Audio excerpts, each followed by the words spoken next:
Hi అండి. అందరికీ నమస్కారం.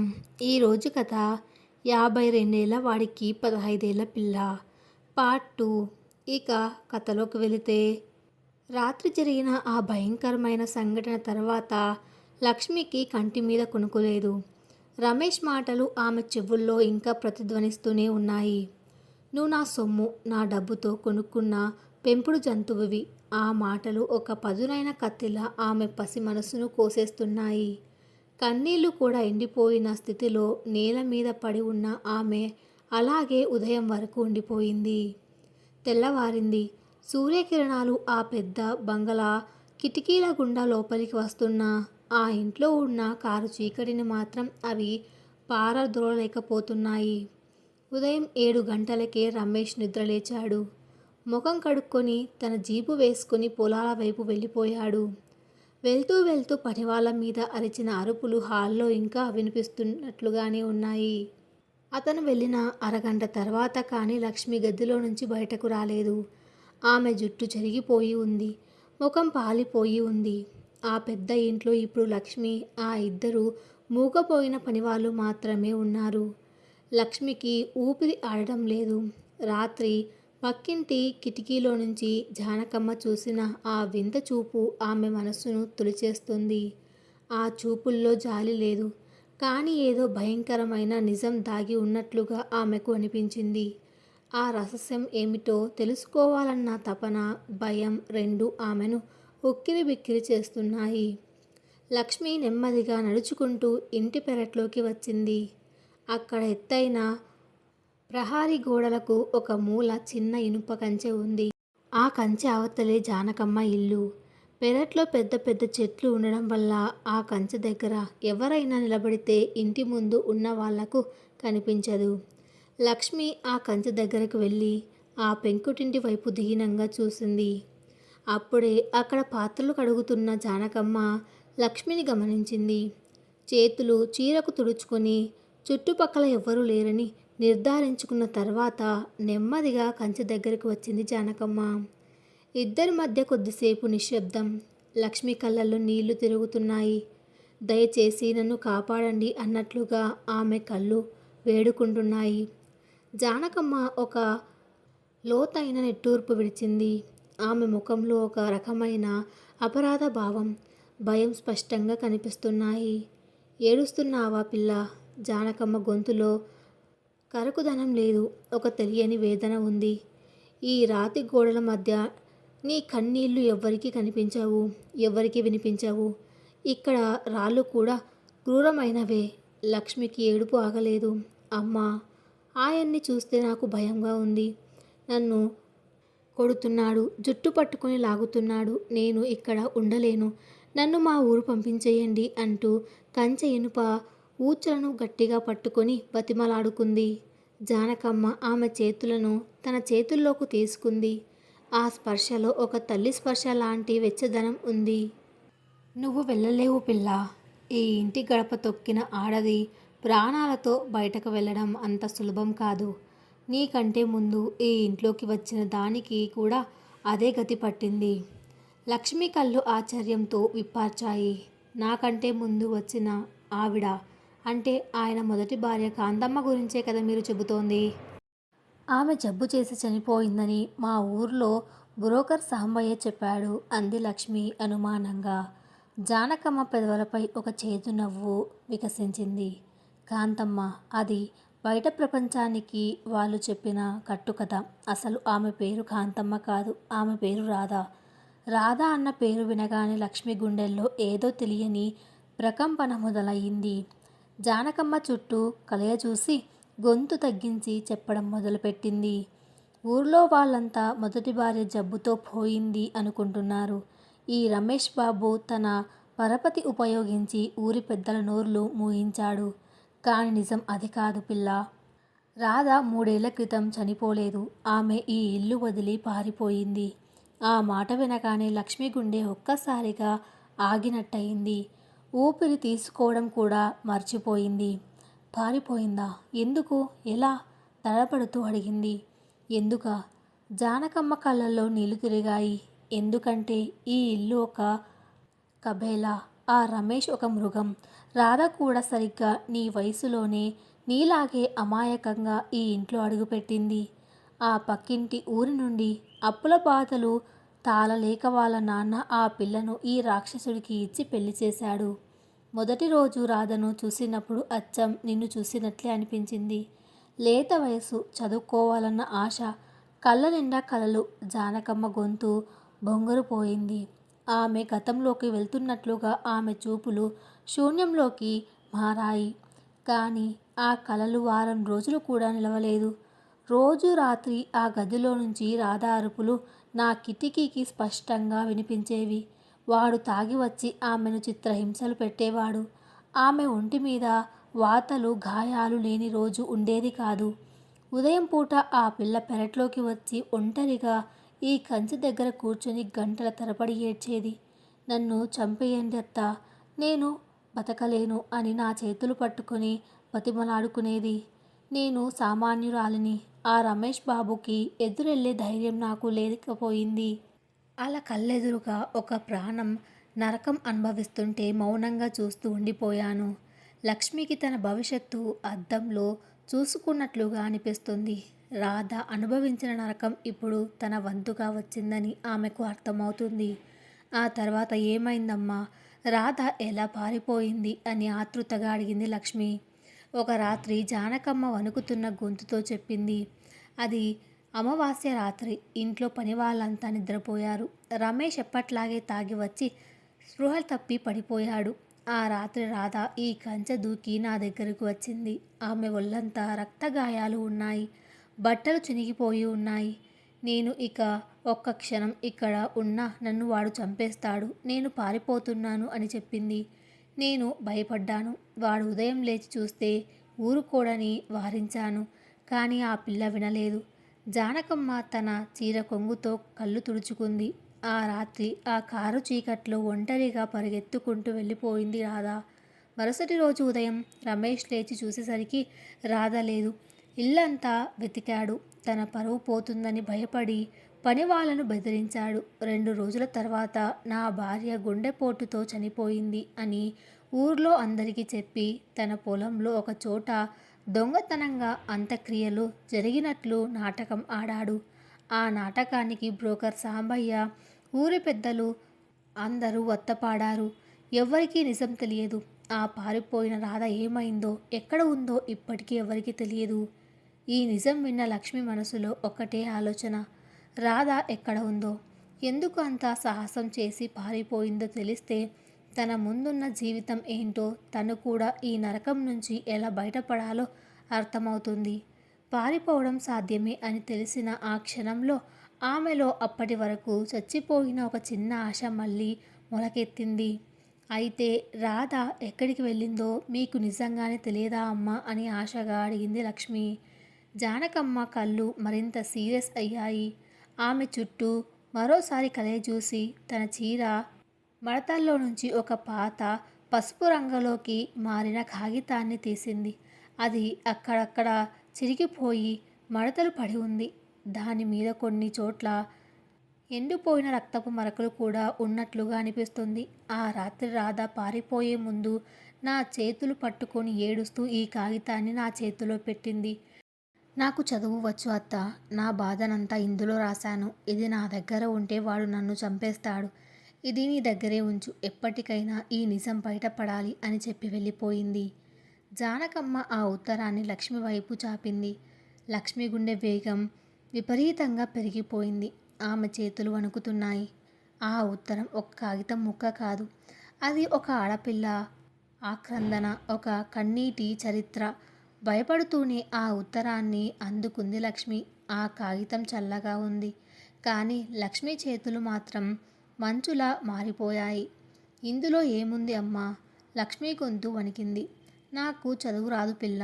నేను ఎప్పుడు బడికి వెళ్ళలేదు. ఆ రాధ రాసిన అక్షరాలు నాకు అర్థం కాలేదు. కానీ ఆ కాగితం చూసినప్పుడల్లా నాకు పాపం చుట్టుకున్నట్లు అనిపించేది. ఈ 3 ఏళ్లలో ఎన్నిసార్లు దీన్ని కాల్చేద్దామని అనుకున్నాను. కానీ ఆ పిల్ల ముఖం గుర్తొచ్చి ఆగిపోయేదాన్ని. నిన్న రాత్రి నిన్ను చూసినప్పుడు నా కళ్ళకు మళ్ళీ రాధే కనిపించింది. నీ ఏడుపు వింటుంటే రాధ అరుపులే వినిపించాయి. అందుకే ఇది నీ చేతిలో పెడుతున్నాను. రాధ ఏమైందో, ఈ ఇంట్లో అసలు ఏం జరుగుతుందో ఆ కాగితంలోనే రాసి ఉంటుంది. జానకమ్మ మాటల్లో ఒక బరువు దిగిపోయిన భావన ఉంది. లక్ష్మి వణుకుతున్న వేళ్లతో ఆ ఉత్తరాన్ని మెల్లగా విప్పింది. అందులో అక్షరాలు వంకరగా తొందరగా రాసినట్లు ఉన్నాయి. కన్నీటి చుక్కలు పడి కొన్ని అక్షరాలు చెరిగిపోయి ఉన్నాయి. నా పేరు రాధ, నా వయసు 15 అని మొదలైంది ఆ ఉత్తరం. లక్ష్మి కళ్ళల్లో నుంచి నీళ్లు జలజల రాలి ఆ కాగితం మీద పడుతున్నాయి. తన వయసే, తన పేదరికమే, తన అమాయకత్వమే ఆ ఉత్తరంలో అక్షరాలై కనిపిస్తున్నాయి. ఆ ఉత్తరం పొడవుగా ఉంది. రాధ అనుభవించిన చిత్రహింసలు, రమేష్ రాక్షసత్వం గురించి అందులో వివరంగా రాసి ఉన్నట్లుగా లక్ష్మికి అర్థమవుతోంది. కానీ లక్ష్మి కళ్ళు అకస్మాత్తుగా ఆ కాగితం అడుగు భాగానికి, అంటే చివర్లో రాసిన ఒక వాక్యం మీదకు వెళ్ళాయి. ఆ వాక్యం చుట్టూ గట్టిగా పెన్నుతో గీతలు గీసి ఉన్నాయి. అది చదివిన లక్ష్మికి శ్వాస ఆగిపోయినంత పనయింది. ఈ ఇంట్లో ఒక రహస్యం ఉంది. వాడు నన్ను కొట్టడానికి, నన్ను బానిసలా చూడడానికి కారణం ఆ రహస్యమే.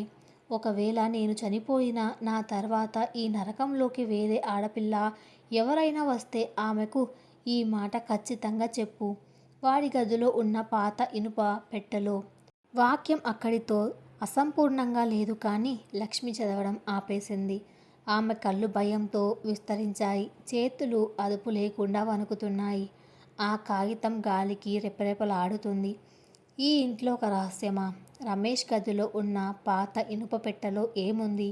రాధ పారిపోవడానికి అసలు కారణం రమేష్ పెట్టే హింస మాత్రమే కాదా? అంతకు మించిన ఘోరం ఏదైనా ఆ ఇనుప పెట్టెలో దాగి ఉందా? లక్ష్మికి ఆ తర్వాత ఏం రాసిందో చదవాలని మనసు ఉవ్విళ్ళూరుతోంది. కానీ అదే సమయంలో ఒక భయంకరమైన నిజం ఆమెను వెనక్కి లాగుతోంది. ఒకవేళ ఆ నిజం తెలుసుకుంటే తను కూడా రాధలాగే పారిపోవలసి వస్తుందా? లేదా తన ప్రాణాలకే ముప్పు వస్తుందా?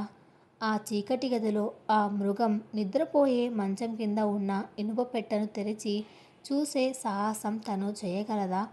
లక్ష్మి చేతిలో ఉన్న ఉత్తరం ఇప్పుడు ఒక బాంబులా అనిపిస్తుంది. సగం చదివిన ఆ ఉత్తరాన్ని అలాగే పట్టుకొని చదవాలా వద్దా అన్న మీమాంసలో ఒక భయంకరమైన సందేహంలో శిలలా నిలబడిపోయింది లక్ష్మి. ఆమె ముందు ఇప్పుడు 2 దారులు మాత్రమే ఉన్నాయి. ఆ ఉత్తరం చదివి నిజం తెలుసుకుని నరకంతో పోరాడడం, లేదా దాన్ని అక్కడే చింపేసి ఒక మూగ బానిసలా తన జీవితాన్ని ఆ బంగళా గోడల మధ్యే బలివ్వడం. గాలికి ఆ కాగితం చివరి ఉన్న అక్షరాలు మృత్యువులా ఆమెను పిలుస్తున్నాయి. తెలియని ఆ రహస్యం ఆమెను భయపెడుతూనే రమ్మని ఆహ్వానిస్తుంది. జానకమ్మ ఇచ్చిన ఆ పాత చిరిగిన ఉత్తరాన్ని చేతిలో పట్టుకొని నిలబడిన లక్ష్మికి లోకం గిర్రున తిరిగినట్లు అనిపించింది. గాలికి రెపరెపలాడుతున్న ఆ కాగితం అంచున ఉన్న ఆ అసంపూర్తి వాక్యం ఆమెను ఒక భయంకరమైన సస్పెన్స్లోకి నెట్టేసింది. ఆ వాక్యం చదివితే ఏ గుండెలు పలిగే నిజం బయటపడుతుందో, ఏ భయంకరమైన వాస్తవం తన మెడకు ఉరితాడులా మారుతుందో అన్న భయం ఆమెను వణికిస్తుంది. కానీ అజ్ఞానంలో బతకడం కంటే ఆ రాక్షసుడి అసలు రూపం తెలుసుకొని చావడమే మేలన్న ఒక తెగింపు ఆమె పసి మనస్సులో అప్పుడే మొలకెత్తింది. లక్ష్మి నెమ్మదిగా వణుకుతున్న వేళ్లతో ఆ ఉత్తరాన్ని పూర్తిగా విప్పింది. మిగిలిన వాక్యాలను చదవడం కోసం కళ్ళు తుడుచుకుంది. అక్షరాలు కన్నీటి చుక్కల వల్ల అక్కడక్కడా చెరిగిపోయి ఉన్న రాధ రాసిన ఆ ఆక్రందన మాత్రం స్పష్టంగానే కనిపిస్తుంది. వాడి గదిలో ఉన్న పాత ఇనుప పెట్టెలో నాకంటే ముందు ఈ ఇంటికి వచ్చిన ఒక ఆడకూతురు నెత్తురి చరిత్ర ఉంది. ఉత్తరం ఇప్పుడు మరింత గంభీరంగా, మరింత భయంకరంగా మారింది. రాధ చేతిరాతలో ఆ ఆవేదన అక్షరాల రూపంలో ఇలా సాగింది. నేను ఈ ఇంటికి వచ్చిన కొత్తలో అందరిలాగే కాంతమ్మ జబ్బు చేసి చనిపోయిందనే నమ్మాను. కానీ రోజులు గడిచే కొద్దీ వాడు నన్ను పెడుతున్న హింస చూశాక నాకు అనుమానం రాసాగింది. వాడు మనిషి కాదు, వాడొక శాడిస్ట్. ఒకరోజు రాత్రి వాడు పీకల దాకా తాగి వచ్చి గదిలో స్పృహ తప్పి పడిపోయాడు. ఆ రాత్రి నాకు నిద్ర పట్టలేదు. వాడి మంచం కింద ఎప్పుడు తాళం వేసి ఉండే ఆ పాత ఇనుప పెట్టె నాకు కనిపించింది. వాడి ప్యాంటు జోబులో ఉన్న తాళాల గుత్తిని తీసి భయపడుతూనే ఆ పెట్టెను తెరిచాను. అందులో నాకు కట్టల కొద్ది డబ్బు, నగల లాంటివి కనిపిస్తాయని అనుకున్నాను. కానీ అందులో ఉన్నది చూసి నా ప్రాణం పోయినంత పనయింది.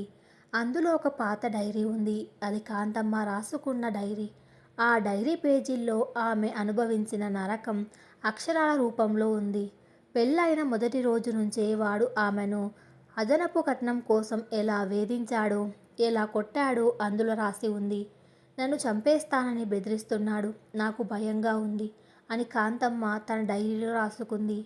డైరీతో పాటు ఆ పెట్టెలో ఒక ఎర్రటి గుడ్డతో చుట్టి ఉన్న ఒక వస్తువు ఉంది. దాన్ని విప్పి చూస్తే అది రక్తం మరకలతో ఎండిపోయి ఉన్న ఒక పసుపు తాడు. ఆ క్షణంలో నాకు అర్థమైపోయింది. కాంతమ్మ జబ్బుపడి చనిపోలేదు. కట్నం తక్కువైందని, తన మాట వినడం లేదని వాడు ఆమెను దారుణంగా కొట్టి చంపేశాడు. ఆమెను మెట్ల మీద నుంచి తోసేసి ఆ హత్యను ఒక ప్రమాదంగా, జబ్బుగా చిత్రీకరించి ఊరందరినీ నమ్మించాడు. వాడు నా భర్త కాదు, వాడొక హంతకుడు. కాంతమ్మను చంపిన ఆ చేతులతోనే వాడు నన్ను రోజు తాకుతున్నాడని తలుచుకుంటే నాకు పిచ్చెక్కిపోయినట్లు అనిపించింది. నాకు అర్థమైంది, నేను ఇంకొక రోజు ఈ ఇంట్లో ఉన్న నా గతి కూడా కాంతమ్మలాగే అవుతుందని.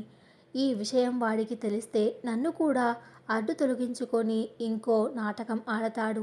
అందుకే నా ప్రాణాలు దక్కించుకోవడానికి ఈ రాత్రే, ఈ అమావాస్య చీకట్లోనే పారిపోతున్నాను.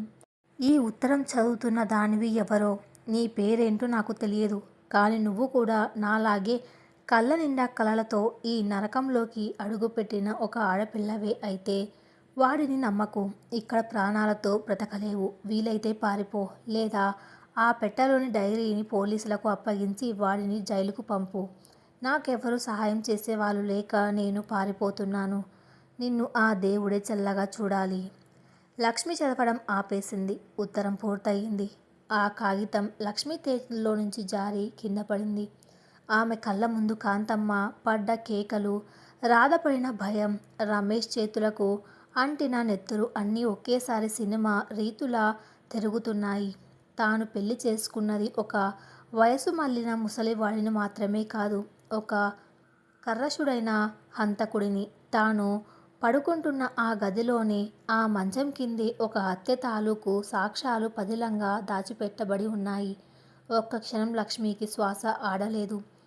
గొంతు ఎండిపోయింది. తన తల్లి సావిత్రమ్మ అప్పుల కోసం ఎంతటి రాక్షసుడి చేతిలో తనను పెట్టిందో ఇప్పుడు ఆమెకు పూర్తిగా అవగతమైంది. కానీ అమ్మ తనను మృత్యువు ఒడిలోకి తోసేసిందని ఇప్పుడే అర్థమైంది. కాంతమ్మ కట్నం కోసం చనిపోయింది. రాధ ప్రాణభయంతో పారిపోయింది. ఇప్పుడు తన వంతు. తను ఏం చెయ్యాలి? తను కూడా కాంతమ్మలాగే ఆ గదిలో బలైపోవాలా?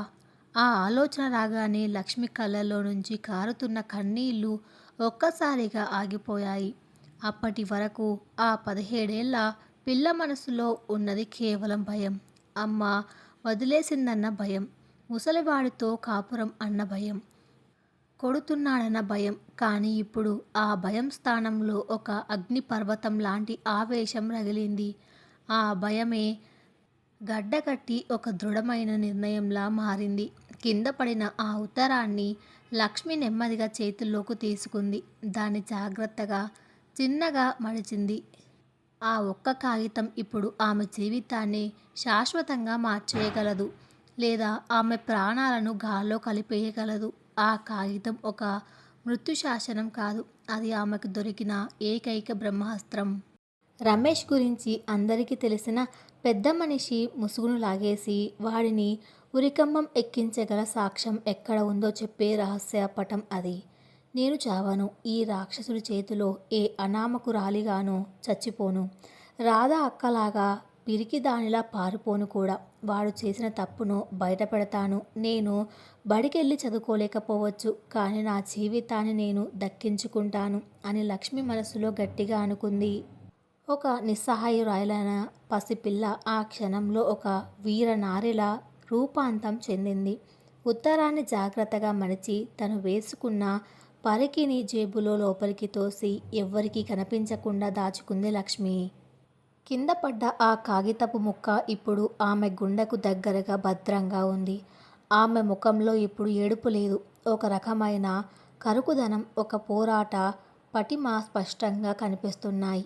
బయట ఎండ వేడెక్కుతోంది. లక్ష్మి పెరటి కంచె దగ్గర నుంచి నెమ్మదిగా ఇంటి లోపలికి అడుగులు వేసింది. ఆ ఇల్లు ఇప్పుడు ఆమెకు ఒక జైలులా కాకుండా ఒక యుద్ధ భూమిలా కనిపిస్తుంది. ఆమె నేరుగా హాల్లోకి వచ్చింది. వంటగది వైపు వెళ్ళి ముఖం కడుక్కొని ఏమీ జరగనట్లుగా ఉండడానికి ప్రయత్నించింది. గుండె వేగాన్ని అదుపులో ఉంచుకునే ప్రయత్నం చేస్తుంది. కానీ విధి వేసే లెక్కలు ఎవరికీ అర్థం కావు. లక్ష్మి హాల్లోకి వచ్చి నిలబడిందో లేదో బయట గేటు దగ్గర విపరీతమైన శబ్దంతో జీపు ఆగిన చప్పుడు వినిపించింది. లక్ష్మి గుండె ఒక్కసారిగా జల్లుమంది. రమేష్. సమయం ఉదయం 10 గంటలు కూడా దాటలేదు. అతను పొలానికి వెళితే కనీసం మధ్యాహ్నం కానీ లేదా సాయంత్రం కానీ ఇంటికి రాడు. మరిప్పుడే ఎందుకు వచ్చాడు? మధ్యలో ఏదైనా మర్చిపోయి వచ్చాడా? లేక తను పెరట్లో ఉండడం ఎవరైనా చూసి వాడికి చెప్పారా? లక్ష్మి మెదడులో వందల ప్రశ్నలు బాణాల్లా గుచ్చుకుంటున్నాయి. తలుపులు ధడేల్మని తెరుచుకున్నాయి. గుమ్మంలో రమేష్ నిలబడి ఉన్నాడు. అతని ముఖం చిరాకుగా, కోపంతో కందగడ్డలా ఉంది. పొలంలో కూలీలతో ఏదో గొడవ జరిగినట్లుంది. ఆ కోపాన్నంతా ఇంటికి మూసుకొచ్చాడు. అతని కళ్ళు గదిలో వెతుకులాడాయి. హాల్లో నిలబడి ఉన్న లక్ష్మి మీద అతని చూపు స్థిరపడింది. లక్ష్మి తన కాళ్ళను వణకకుండా చూసుకోవడానికి నానా తంటాలు పడుతుంది. జేబులో ఉన్న ఆ కాగితం ఆమె తొడకు తగులుతూ అది ఎక్కడ పడిపోతుందో అన్న ఆందోళనను పెంచుతోంది. ఆమె తన కుడి చేతిని అసంకల్పితంగా జేబు దగ్గరకు తీసుకువెళ్ళి ఆ ఉత్తరాన్ని కప్పి ఉంచే ప్రయత్నం చేసింది. కానీ ఆ కంగారులో ఆమె చేసిన ఆ చిన్న తప్పు రమేష్ కంటికి స్పష్టంగా కనిపించింది. అతను వేగంగా బూర్ల చప్పుడు హాల్ అంతా ప్రతిధ్వనించేలా లక్ష్మి వైపు అడుగులు వేశాడు. అతని చూపు ఆమె ముఖం మీద లేదు. ఆమె కుడి చెయ్యి కప్పి ఉంచిన ఆ జేబు మీదే ఉంది. ఏంటే అది? రమేష్ గొంతు ఒక ఉరుములా వినిపించింది. లక్ష్మి గొంతులో మాట పెగల్లేదు. ఏమీ లేదు అంటూ వెనక్కి ఒక అడుగు వేసింది. ఆమె కళ్ళల్లో అప్పటి వరకు ఉన్న ధైర్యం మాయమై మళ్ళీ ప్రాణభయం కమ్ముకుంది. రమేష్ కళ్ళు అనుమానంతో చిట్లాయి. అతను మరింత దగ్గరికి వచ్చాడు. అతని నోటి నుంచి వస్తున్న పొగాకు వాసన, చెమట వాసన లక్ష్మిని ఉక్కిరి బిక్కిరి చేస్తున్నాయి. ఏమీ లేదా? మరి చేతులు అక్కడే ఎందుకు పెట్టుకున్నావు? నేను లోపలికి వచ్చేటప్పుడు నీ చేతిలో ఏదో కాగితం కనిపించినట్లుందే. ఏం చదువుతున్నావు? అతని మాటల్లోని కాఠిన్యం లక్ష్మి గుండెను కోసేస్తుంది. నిజంగా ఏమీ లేదు. వంటగదిలో పని చేసుకుంటున్నాను. లక్ష్మి మాటలు తడబడ్డాయి. ఆమె పెదవులు వణుకుతున్నాయి. అబద్ధం చెప్పడం ఆమెకు చేత కావడం లేదు. ముఖ్యంగా ఒక హంతకుడి కళ్ళల్లోకి చూస్తూ అబద్ధం చెప్పే స్థాయికి ఆమె ఇంకా ఎదగలేదు. రమేష్ పెదవులపై ఒక క్రూరమైన చిరునవ్వు వెలిసింది. అలాగా? అయితే ఆ జేబులో ఉన్నదేంటో నేను స్వయంగా చూస్తాను అంటూ తన బరువైన కరుకైన చేతిని ఆమె జోబు వైపు చాచాడు. ఆ క్షణంలో లక్ష్మి గుండె చప్పుడు పూర్తిగా ఆగిపోయినట్లు అనిపించింది. కాలం స్తంభించిపోయింది. ఆ ఉత్తరం గనక అతని చేతికి చిక్కితే రాధ గురించి, కాంతమ్మ మరణం గురించి తనకు తెలిసిపోయిందన్న నిజం బయటపడుతుంది. ఆ మరుక్షణమే తన ప్రాణాలు గాల్లో కలిపేస్తాడు. తన తల్లి కన్న కలలు, తనకిష్టమైన చదువు, తన భవిష్యత్తు అన్నీ ఆ ఇంటి 4 గోడల మధ్యే సమాధి అయిపోతాయి. రమేష్ చెయ్యి నెమ్మదిగా ఆమె పరికిణి జేబును తాకబోతోంది. ఆ ఒక్క అడుగు, ఆ ఒక్క స్పర్శ లక్ష్మి ప్రాణాలకు ఉరితాడు బిగించబోతోంది. ఆ చేతిని అడ్డుకునే శక్తి ఆమెకు లేదు. అక్కడి నుంచి పారిపోయే అవకాశమూ లేదు. మృత్యువు తన ముందు ఆకాశంలో నిలబడి జేబు వైపు వస్తుంటే నిస్సహాయంగా నిలబడడం తప్ప లక్ష్మి ఇంకేమీ చేయలేకపోయింది. రమేష్ చెయ్యి లక్ష్మి పరికిణి జేబును తాకడానికి 1 అంగుళం దూరంలో ఉంది. లక్ష్మి గుండె చప్పుడు ఆగిపోయింది. కళ్ళల్లో ప్రాణభయం కట్టలు తెంచుకుంటుంది. ఆ మృత్యు స్పర్శ నుండి ఆమెను కాపాడడానికి బహుశా దేవుడే పైనుండి ఒక దారి చూపించాడేమో. సరిగ్గా అదే క్షణంలో వంటగదిలో నుంచి బల్లున ఒక పెద్ద శబ్దం వినిపించింది. రాములమ్మ నీళ్లు పట్టుకుంటున్న పెద్ద ఇత్తడి బిందె చేతిలో నుంచి జారి రాతి నేల మీద పడింది.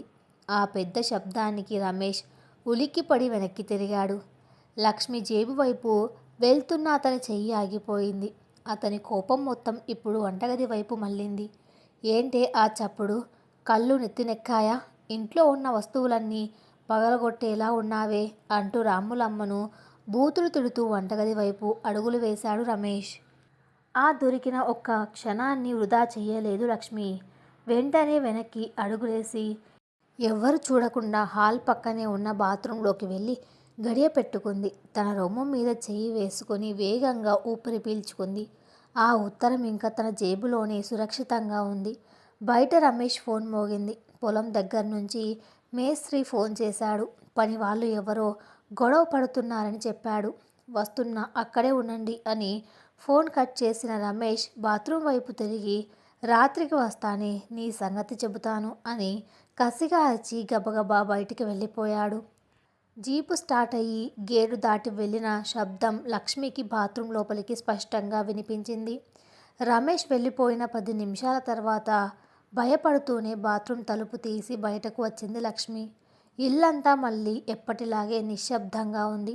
రాములమ్మ భయంతో వణుకుతూ అంట్లు తోముతుంది. ముత్యాల పెరట్లో పనిచేస్తున్నాడు. హాల్ మధ్యలో ఉన్న టేకు చెక్క టీపాయ్ మీద నల్లటి టెలిఫోన్ లక్ష్మి కంటపడింది. అప్పటి వరకు ఆ ఫోన్ వైపు ఆమె కన్నెత్తి కూడా చూడలేదు. కానీ ఇప్పుడు ఆ ఫోన్ ఆమెకు మృత్యుకూపం నుండి బయటపడేయగల ఒకే ఒక్క ఆశాకిరణంలా అనిపించింది. ఆ ఉత్తరంలో రాధ రాసిన నిజం ఆమె మదిలో మెదిలింది. రమేష్ ఒక హంతకుడు. అతను కాంతమ్మను చంపాడు. రాధ పారిపోయింది. తాను ఇక్కడ ఇంకొక రాత్రి గడిపిన ఆ ఇనుప పెట్టెలో మరో నెత్తుటి మరకగా మారిపోతుందేమో అన్న భయం ఆమెను వణికిస్తోంది. లేదు, నేను ఇక్కడ ఉండలేను. నాకు అమ్మ కావాలి. అమ్మకు నేను పడుతున్న కష్టం తెలిస్తే ఖచ్చితంగా వచ్చి నన్ను తీసుకెళ్ళిపోతుంది.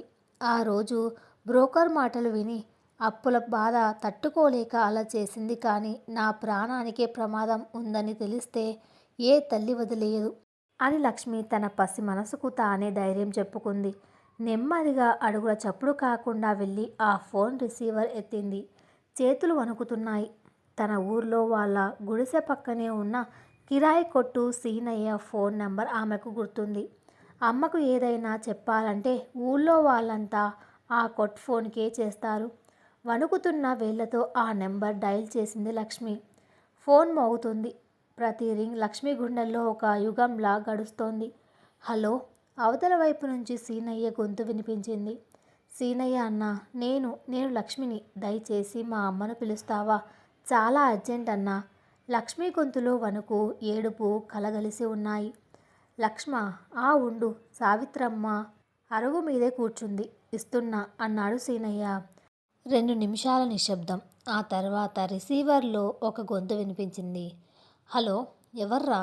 ఆ గొంతు వినగానే లక్ష్మికి ప్రాణం లేచి వచ్చినంత పనయింది. అమ్మా అంటూ గట్టిగా ఏడ్చేసింది. అమ్మా, నేను లక్ష్మినమ్మా. నన్ను ఇక్కడి నుంచి తీసుకువెళ్ళిపో అమ్మా. నాకు భయంగా ఉంది. లక్ష్మి కన్నీళ్లు వరదలా ఉబుకుతున్నాయి. సావిత్రమ్మ గొంతులో ఆశ్చర్యం లేదు, ఆందోళన లేదు. ఎంతో కొంత చిరాకు మాత్రమే ఉంది. ఏంటే, ఎందుకు ఇలా ఏడుస్తున్నావు? ఏం జరిగింది అని అడిగింది సావిత్రమ్మ. వాడు మనిషి కాదమ్మా, వాడు రాక్షసుడు. నన్ను రోజు కొడుతున్నాడమ్మా. జుట్టు పట్టుకొని ఈడ్చుకెళ్తున్నాడు. ఈ ఇంట్లో నేను బానిసలా బతుకుతున్నాను. ఇదంతా ఒక ఎత్తైతే అమ్మా, వాడు తన మొదటి భార్యను చంపేశాడమ్మా. ఆ నిజం నాకు తెలిసింది. నేనిక్కడ ఉంటే నన్ను కూడా చంపేస్తాడమ్మా. దయచేసి వచ్చి నన్ను తీసుకెళ్ళిపో. నేను నీతో పాటే ఉండిపోతాను. రోజంతా కూలికి వెళ్ళి నీ అప్పులన్నీ నేనే తీరుస్తానమ్మా. నన్ను కాపాడు. లక్ష్మి ఒకే ఊపిరిలో తన గుండెలోని ఆవేదనంతా కక్కింది. తన తల్లి తన మాట విని పరిగెత్తుకుంటూ వస్తుందని, తనను హత్తుకొని ఇక్కడి నుండి తీసుకెళ్తుందని ఆ పసిపిల్ల ఆశపడింది. కానీ ఫోన్ అవతల వైపు భయంకరమైన నిశ్శబ్దం. సావిత్రమ్మ ఒక్క నిమిషం పాటు ఏమీ మాట్లాడలేదు. ఆమె మెదడులో మళ్ళీ లెక్కలు మొదలయ్యాయి. కూతురి ఏడుపు వెనక ఉన్న ప్రాణభయం ఆమెకు వినిపించడం లేదు. ఇప్పుడు కూతుర్ని వెనక్కి తెచ్చుకుంటే రమేష్ తీర్చిన ₹1,00,000 అప్పుల వాళ్ళు మళ్ళీ ఇంటి ముందు వాలతారు. రమేష్ ఊరుకోడు. ఇచ్చిన డబ్బు వెనక్కి అడుగుతాడు. తన పరువు పోతుంది. మళ్ళీ ఆ దరిద్రపు జీవితంలోకి తాను వెళ్ళలేనని సావిత్రమ్మ మనసు కఠినంగా నిర్ణయించుకుంది. ఆ నిశ్శబ్దాన్ని చీల్చుతూ సావిత్రమ్మ గొంతు వినిపించింది. ఆ గొంతులో కనీస జాలి లేదు, కర్కశత్వం నిండి ఉంది. ఏంటే నీ పిచ్చి వేషాలు? వాడు నీ భర్త. మొగుడన్నాక కోపం వస్తే 2 దెబ్బలు వేస్తాడు. దానికే పారిపోతానంటావేంటి? మూసుకొని భరించు. ₹1,00,000 ధారపోసి నిన్ను కొనుక్కున్నాడు. వాడు ఎలా చెబితే అలా విను. మొదటి భార్యను చంపాడో ఇంకేం చేశాడో నీకనవసరం. ప్రాణాలతో ఉన్నా చచ్చినా నువ్వు ఆ ఇంట్లోనే ఉండాలి. మళ్ళీ ఇంటికి వస్తాననే మాట ఎత్తకు. నాకు మళ్ళీ ఫోన్ చేయకు. అమ్మా అమ్మా లక్ష్మి గుండెలు పగిలేలా అరిచింది. కానీ అవతల వైపు నుంచి ఫోన్ కట్టయిన శబ్దం మాత్రమే వినిపించింది. ఫోన్ కట్టయింది. కానీ ఆ మాటలు లక్ష్మి చెవుల్లో ఇంకా మారుమోగుతూనే ఉన్నాయి. ప్రాణాలతో ఉన్నా చచ్చినా నువ్వు ఆ ఇంట్లోనే ఉండాలి. లక్ష్మి చేతిలో ఉన్న రిసీవర్ మెల్లగా జారి కింద పడింది. ఆమె కళ్ళలో నుంచి నీళ్లు రావడం ఆగిపోయింది. దాని స్థానంలో ఒక భయంకరమైన శూన్యం ఆమెను ఆవరించింది. ఆ 15 ఏళ్ల వయసులో జీవితం మీద కోటి ఆశలు పెట్టుకున్న ఒక ఆడపిల్లకు ఈ ప్రపంచంలో ఎవ్వరూ లేరన్న చేదు నిజం అప్పుడే తెలిసొచ్చింది. శత్రువు కత్తితో పొడిస్తే గాయమవుతుంది. కానీ కన్న తల్లే నమ్మించి గొంతు కోస్తే ప్రాణం పోతుంది. తన అమ్మ తనను కేవలం అమ్మేయలేదు. తన శవాన్ని ఆ ఇంటికే పరిమితం చేస్తూ మృత్యుశాసనం రాసింది. ఈ లోకంలో తన కోసం కన్నీరు కార్చేవారు కానీ తనను రక్షించేవారు కానీ ఎవ్వరూ లేరని లక్ష్మికి పూర్తిగా అర్థమైపోయింది. ఆమె ఇప్పుడు అక్షరాల ఒక అనాథ.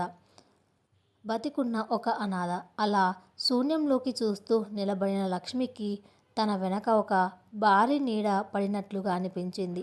ఆమె వెన్నులో చలి పుట్టింది. వాతావరణం ఒక్కసారిగా స్తంభించిపోయింది. ఎవరికి ఫోన్ చేస్తావు? ఒక సింహం గర్జన లాంటి ఆ గొంతు విని లక్ష్మి ప్రాణం పైకి పోయింది. వెనక్కి తిరిగి చూసేలోపే రమేష్ కరుకైన లావుపాటి చెయ్యి పాములా వచ్చి లక్ష్మి గొంతును గట్టిగా పట్టుకున్నాడు. అతను వెళ్ళిపోయాడు అనుకుంది లక్ష్మి. కానీ ఏదో ముఖ్యమైన కాగితం మర్చిపోయి మధ్యలో నుంచే తిరిగి వచ్చాడు రమేష్. లోపలికి అడుగు పెట్టగానే లక్ష్మి ఫోన్లో మాట్లాడటం, ఆమె ఏడుపు అతను విన్నాడు. రమేష్ కళ్ళు నెత్తురు తాగిన రాక్షసుడి కళ్ళల్లా ఎర్రగా మారాయి. పళ్ళు కొరుకుతూ ఆమె గొంతును మరింత గట్టిగా నొక్కాడు. ఎవరికి ఫోన్ చేశావే లంజా? ఈ ఇంట్లో నా అనుమతి లేకుండా గాలి పీల్చడానికే నీకు హక్కు లేదు. అలాంటిది ఫోన్ చేస్తావా అంటూ ఆమెను గట్టిగా గోడకేసి కొట్టాడు. హా! లక్ష్మి నొప్పితో విలవిలలాడింది. ఊపిరి ఆడక ఆమె కళ్ళు తేల్చేస్తుంది. ఆమె చేతులు రమేష్ చేతులను విడిపించుకోవడానికి విఫలయత్నం చేస్తున్నాయి. అతను ఆమె గొంతును వదిలేసి కింద పడి ఉన్న ఫోన్ను తన చేతుల్లోకి తీసుకున్నాడు. కసిగా తన బలాన్నంతా ఉపయోగించి ఆ టెలిఫోన్ను నేలకేసి బలంగా కొట్టాడు. ఢమాల్! ఆ ప్లాస్టిక్ ఫోన్ ముక్కలు ముక్కలై హాల్ అంతా చెల్లాచెదురుగా పడిపోయింది. ఆ ఫోన్ ముక్కలు కావడంతో పాటు లక్ష్మికి బయట ప్రపంచంతో ఉన్న ఏకైక సంబంధం, చిన్న ఆశాకిరణం కూడా శాశ్వతంగా ముక్కలైపోయాయి. ఇక నుంచి ఈ గుమ్మం దాటడం కాదు కదా, ఇంట్లో ఎవరితో మాట్లాడినా నీ నాలుక కోసేస్తా. లోపలికి నడు అని గర్జించాడు రమేష్. లక్ష్మి వణుకుతూ నేల మీద పడి ఉన్న ఫోన్ ముక్కల వైపు చూసింది. ఇప్పుడు ఆమె పూర్తిగా ఒంటరి. పారిపోవడానికి దారి లేదు. పిలవడానికి మనుషులు లేరు. వినిపించుకోవడానికి తల్లి లేదు. ఆ రాక్షసుడి సామ్రాజ్యంలో ఆ ఎత్తైన గోడల మధ్య లక్ష్మి ఇప్పుడు ఒక మూగ బానిస. జేబులో ఉన్న రాధ ఉత్తరం, ఎదురుగా మృత్యువులా నిలబడిన రమేష్. ఈ రెండు మాత్రమే ఇప్పుడు ఆమె ప్రపంచం. ఆ కారు చీకటి రాత్రి ఆమెను మింగేయడానికి సిద్ధంగా ఎదురుచూస్తోంది. కథ ఇంకా ఉంది. అది నెక్స్ట్ పార్ట్లో కొనసాగించబడుతుంది. Thanks for listening.